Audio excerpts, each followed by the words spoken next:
The song in response today is number 77, Let There Be Peace on Earth. Please stand and join us as you're ready.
Please remain standing as you're able for the reading of the Gospel.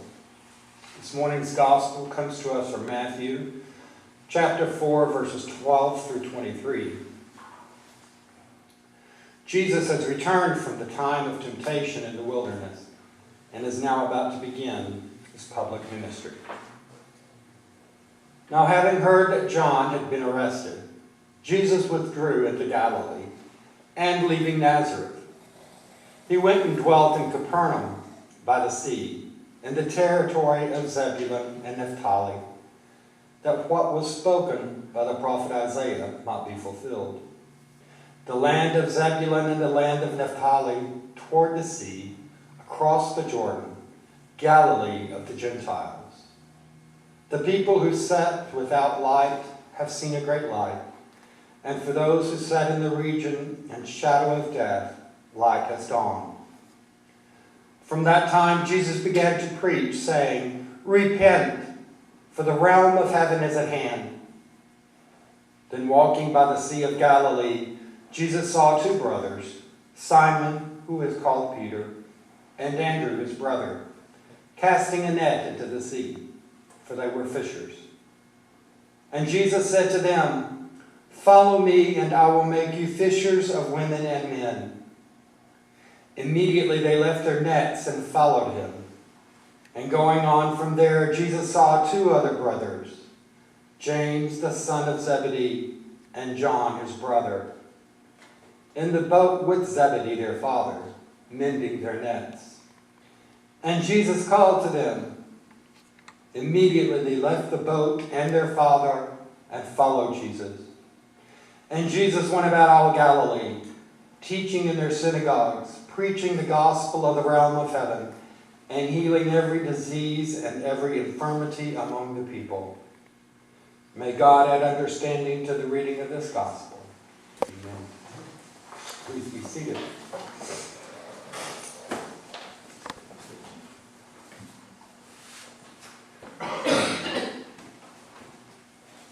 God, thank you for calling me once again this morning to be your instrument. Anoint my heart and anoint my lips. Let the words I speak be your words and not my own. And anoint the ears of those who would hear this message, that what they hear today will be the message that you have for them on their faith journey.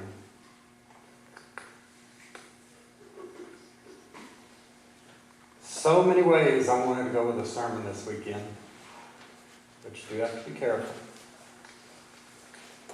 Today's gospel from Matthew tells of the beginning days of the ministry of Jesus and the beginning of the church. Jesus is baptized and has been in a time of temptation in the wilderness, much like our lives. During this time in the wilderness, he faced great temptations that were presented before him. He walked with the devil, and yet he found the greater angels to be with him and guide him during this time in the wilderness.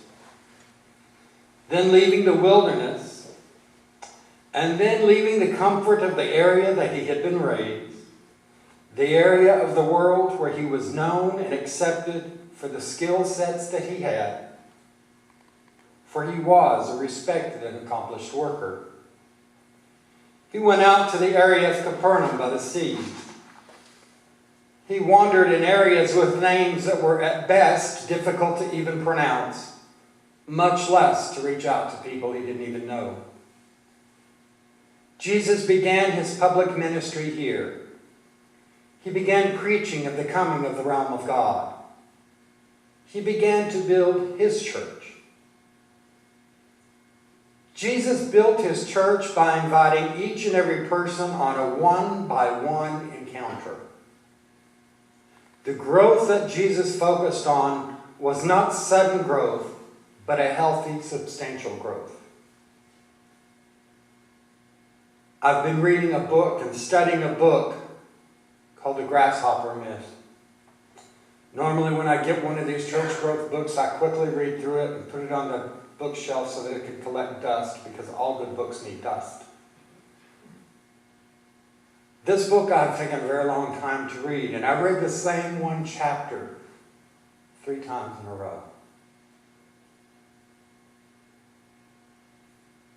I finally found a chapter that gave me an aha moment for church. The minister in this book tells of going to great lectures and seminars, reading great books by the best of the authors and teachers of church growth. This minister could not figure out how to build up his church and make it grow. After one of these great workshops on church growth, he was still feeling very frustrated about what he thought was the stagnation that had such a strong hold on his church. Out of frustration, basically, he called his leadership team of the church together for a vision and goal-setting session, much like a session we might hold here at Spirit of Peace, and that so many other churches around the world would hold. With his frustration getting the best of him, he just simply put aside the agenda for the meeting, and he said to those present, "How do we grow our church?"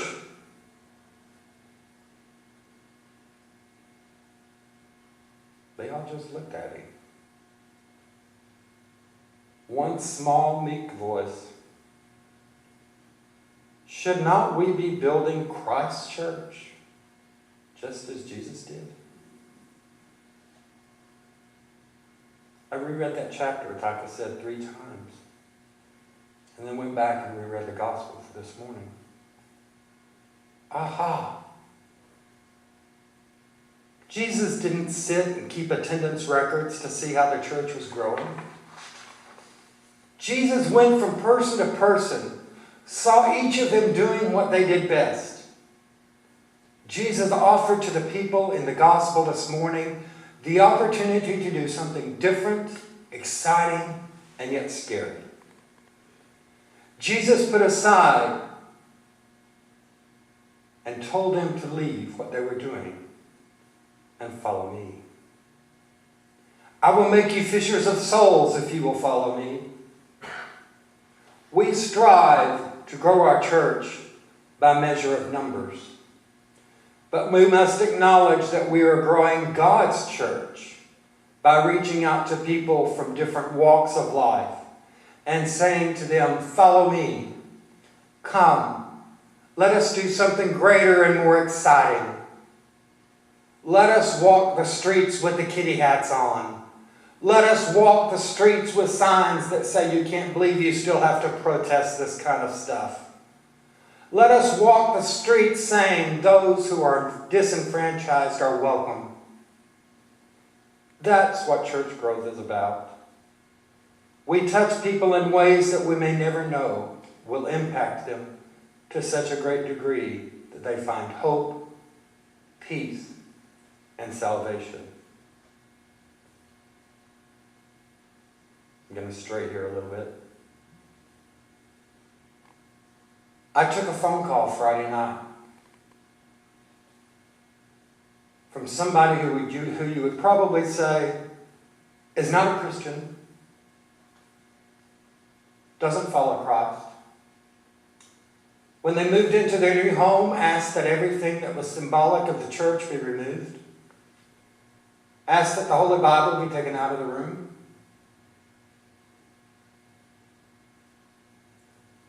This person said that they went to a gospel sing on Monday.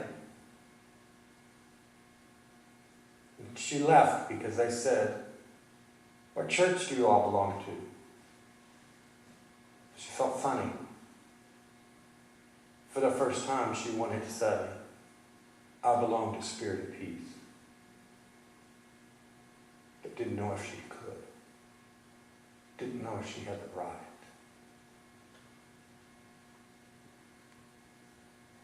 A woman who believes that the universe is God.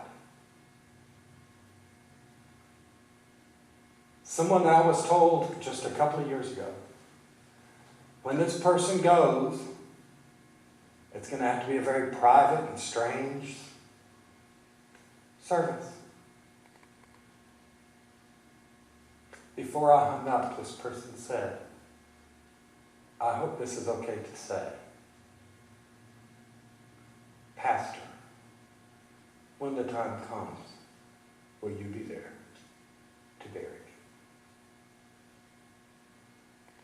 That's growing a church. That's planting seed. That's what church growth is about. We have to drop the idea of growing our church and start focusing on growing God's church. If we change our focus to that, we will find that we are doing the right things. We just need to not grow weary in doing the work of Christ. We must stop the temptation and wilderness syndrome of being self-centered and self-focused. We are growing God's church, not our church. Our video ministry does this. There are people near and far who watch the videos on a weekly basis. Many are shut-ins who feel so lonely and isolated and look forward to the simple music and a simple message just to feel and hear the warmth of another person and walk with another person on their journey. They may never step foot through our doors or sit in our chairs, but we're reaching out to God's church and building it. Some people that listen or watch the videos are people who do have another faith community that they call home. Yet they find a connection with this part of the Church of God. We reach out and we build God's church. Last Thanksgiving we did 25 baskets for food. That was 95 people that we reached out to. We've done that for 4 years. How many people have we reached out to and said, this is God's church? When we focus so much on church growth, we forget God's growth, and that's when we fail. Let us always be fishers of souls, not just fishers of numbers or butts to fill our chairs. Yes, the more people in attendance, the better we feel, and perhaps the more funds we have. But for those who are growing the church of God and not their own, they will always find success. I feel that is why we continue to survive and thrive the spirit of peace, because we know it's not just ours. We know that one more marginalized, disenfranchised, unwanted, feeling unloved person may walk through that door, and that's why we're here. To be God's witness to them and to reach out to them and say, we want you. We want to invite you on our walk to change lives, to change your life, and more importantly, to change and challenge our lives so that we grow a stronger church of God and not just a community of spirit of peace. I know it's hard to believe, especially in our new era. It's not about us. It's about the glory and the power of God. Amen.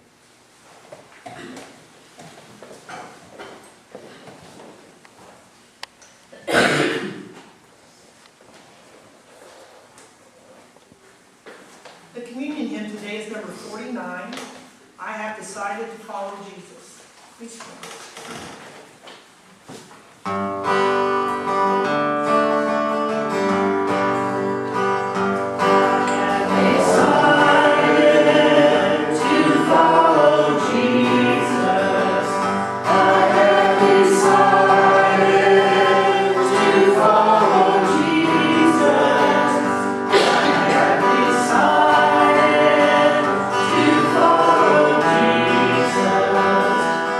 Turning back.